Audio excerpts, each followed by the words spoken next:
दुसा मुनि दुर्वासा जी से पूछते हैं, इसको कहां लेकर जाऊं, मेरी पत्नी को कहां ले जाऊं, ये दरिद्रता जाए तो जाए कहां, इस दरिद्रता को कहां लेकर जाऊं, कहां रखूं इसको। इतने में दुर्वासा जी ने कहा, सुन दुसा मुनि, अपनी पत्नी दरिद्रता को अगर कहीं लेकर जाना है तो जो नारी, जो स्त्री शाम के समय पर चोटी करती हो, झाड़ू लगाती हो, या जो स्त्री दोपहर में सोती हो, उसके घर में इस दरिद्रता को लेके प्रवेश कर जाना। वैसे मुझे उम्मीद है करमाला की माताएं दोपहर में नहीं सोती होंगी, जो दिन में सोती हो, जिसके यहां रात में बर्तन झूठे पड़े रहते हो, जिसके यहां रात्रि में बर्तन झूठे पड़े हो, उसके घर में इसको लेकर प्रवेश कर जाए। प्रवेश दरिद्र।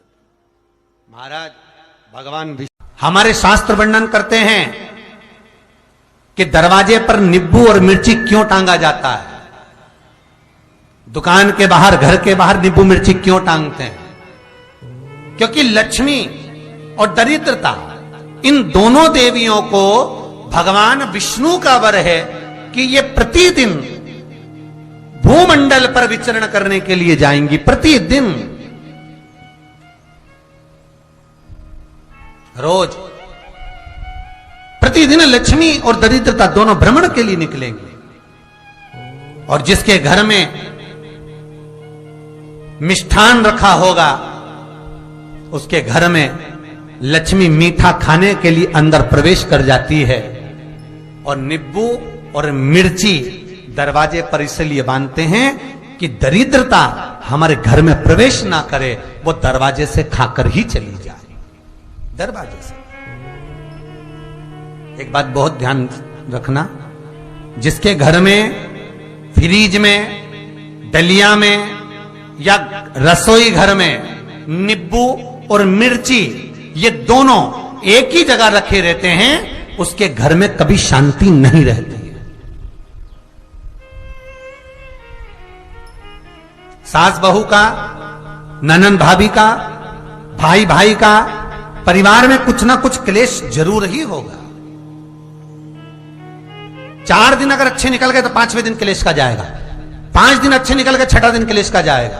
कुछ ना कुछ, एक जरा सी कटोरी पड़ी है उसके पीछे विवाद चालू हो जाएगा, जरा सा पानी ढुल गया उसके पीछे विवाद चालू हो जाएगा, बेडशीट बदल रहे थे उसके पीछे विवाद चालू हो जाएगा, पति कक्ष में आया विवाद चालू हो जाएगा, तुमने एक शब्द कहा, कोई लड़ाई की बात नहीं करी, फिर भी विवाद चालू हो जाएगा। समझ लेना कि घर के रसोई घर में या फ्रिज में नींबू और मिर्ची साथ रखा हुआ है तो वो क्लेश तो देगा ही। पंडितों से पूछोगे, ज्योतिषाचार्यों से पूछोगे, वो कहेंगे मोती पिना दो, कोई कहेगा पितृदोष हो गया, कोई कहेगा कालसर्प दोष हो गया, कोई कहेगा वास्तु दोष हो गया, पर वो आपको ये नहीं बताएंगे कि नींबू और मिर्ची एक डलिया में रखा हुआ है।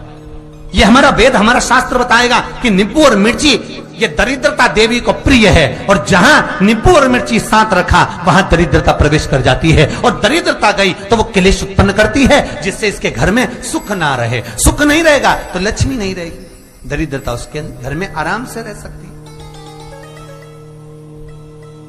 अब बहुएं कहीं किसी से पूछ रही, सास किसी से पूछ रही, हमारे घर में शांति नहीं, हमारी बहू बहुत अच्छी थी पहले, बहुत क्लेश करती है, हमारी सास बहुत अच्छी थी, बहुत क्लेश करती है, घर में विवाद इतना ज्यादा होता है गुरुजी, जरा सी बात के पीछे विवाद होगा इतना बड़ा फैल जाएगा, पति पत्नी में जरा सी बात होगी इतना बड़ा फैलाना हो जाएगा, बच्चों को थोड़ा सा समझाओ इतना बड़ा फैलाना हो जाएगा। कारण क्या है? उसका कारण है तुम्हारे घर में जरूर एक डलिया के अंदर नींबू और मिर्ची, या फ्रिज के एक बॉक्स के अंदर नींबू और मिर्ची रखा हुआ है, उसका क्लेश तुम्हारे यार रहेगा ही,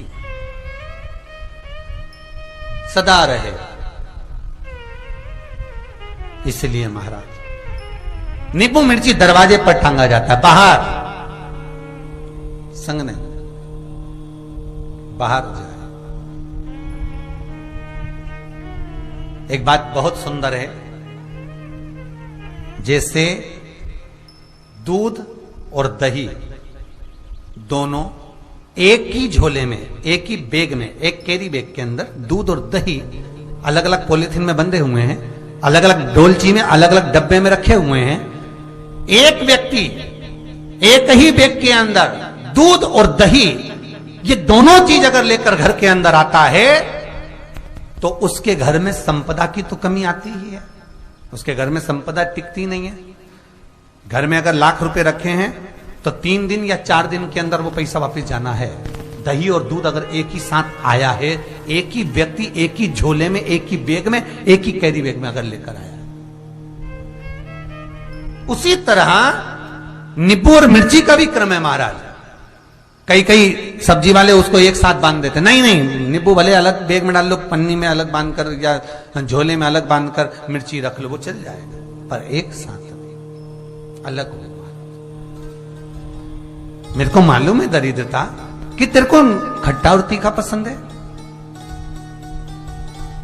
इसीलिए महाराज हमारे हिंदू धर्म में बेटी की विदाई में 4 चीजें नहीं दी जाती। बेटी की विदाई में 4 चीजें नहीं देते। पहली झाड़ू, दूसरी सुई, तीसरी चलनी और चौथा आचार की बरनी। ये बेटी के कन्यादान में, बेटी की विदाई में नहीं देते।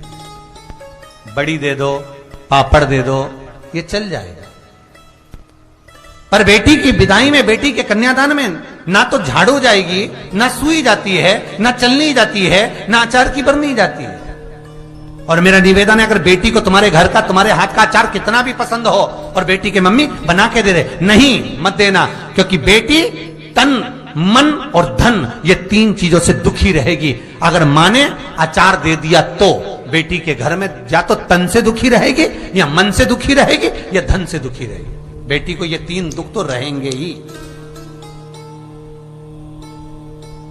कई लोग तो अपनी बहू से कहते हैं, बेटा तू मायके जा रही, तेरी मम्मी के हाथ का अचार अच्छा लगता है, लिया ना बांध के। अब उनको कौन समझाए?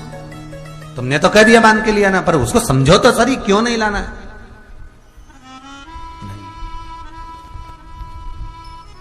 महाराज दरिद्रता देवी को क्रोध आ गया। लक्ष्मी जी के साथ नारायण जाने लगे तो लक्ष्मी जी बोली, रुको प्रभु, मेरी बहन पीपल के पेड़ के नीचे बैठी है, आप कृपा करो। भगवान विष्णु ने कहा, सुनो लक्ष्मी, लक्ष्मी और नारायण इस पीपल के वृक्ष के नीचे आकर दरिद्रता देवी से मिले हैं। 7 दिन तक, पूरे सप्ताह पीपल के वृक्ष के नीचे लक्ष्मी और नारायण का वासा होगा। जो पीपल के वृक्ष के नीचे आकर दीप जलाएगा, पूजन करेगा, पाठ करेगा, उसको संपदा की प्राप्ति होगी। इतने में दरिद्रता देवी खड़ी हो गई और दरिद्रता ने कहा, वाह नारायण वाह, क्या बात है आपकी, पीपल के वृक्ष के नीचे तुम मिलने के लिए आए, मैं तो पहले से बैठी थी। 7 दिन तुमने अपने कर लिए, इसमें 1 दिन मेरा होगा। भगवान ने कहा, कौन सा? तब दरिद्रता देवी कहती है, रविवार का दिन पीपल के वृक्ष के नीचे ये दरिद्रता देवी विराजमान रहेगी। अगर रविवार के दिन कोई पीपल के वृक्ष के नीचे आएगा तो उसके साथ दरिद्रता देवी उसके घर में प्रवेश करेगी। इसलिए शास्त्र रीति में भगवान विष्णु ने उसी समय पलटवार करते हुए कह दिया, अरे ओ दरिद्रता सुन,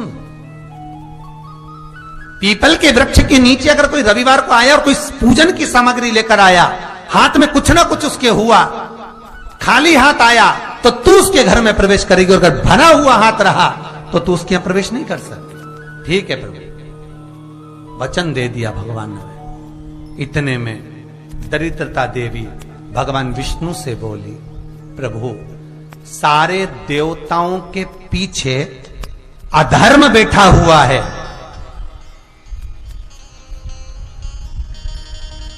सारे देवताओं के पीछे अधर्म बैठा हुआ है। दुख और दरिद्रता कहां जाकर बैठे हैं, आप स्थान बता दीजिए। आपको अब भी कहा कथा में कि देवताओं के पीछे, देवियों के पीछे, पीठ के भाग में अधर्म का निवास है, आगे धर्म का निवास है। इसलिए मंदिर में अग्रण्य प्रणाम करना चाहिए, आगे की, पीछे नहीं। दरिद्रता देवी कहती है, ये दरिद्रता और दुख कहां जाकर बैठेंगे, आप वर दीजिए।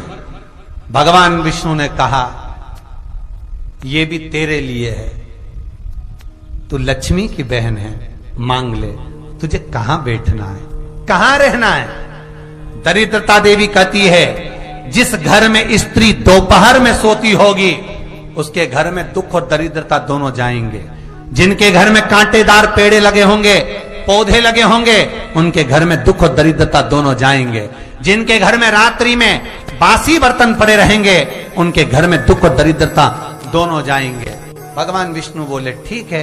इतने में दरिद्रता देवी बोली, सारे देवताओं में प्रथम मान्य होने वाले श्री गणेश जी महाराज के पीठ के पीछे कोई नहीं बैठा, अधर्म नहीं बैठा।